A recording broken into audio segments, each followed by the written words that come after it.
وَاللَّيْلِ إِذَا يَغْشَىٰ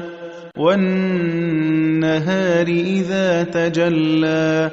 وَمَا خَلَقَ الذَّكَرَ وَالْأُنثَىٰ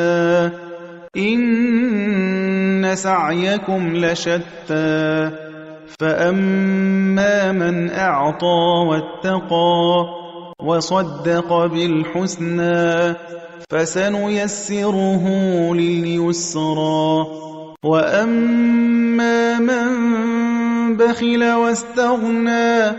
وَكَذَّبَ بِالْحُسْنَىٰ فَسَنُيَسِّرُهُ لِلْعُسْرَىٰ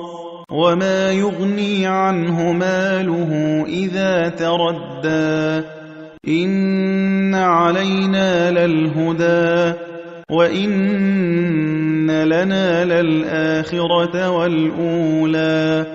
فَأَنذَرْتُكُمْ نَارًا تَلَظَّىٰ لَا يَصْلَاهَا إِلَّا الْأَشْقَى الَّذِي كَذَّبَ وَتَوَلَّىٰ وَسَيُجَنَّبُهَا الْأَتْقَى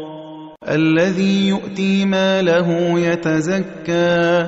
وَمَا لِأَحَدٍ عِندَهُ مِن نِّعْمَةٍ تُجْزَىٰ إِلَّا ابْتِغَاءَ وَجْهِ رَبِّهِ الْأَعْلَىٰ وَلَسَوْفَ يَرْضَىٰ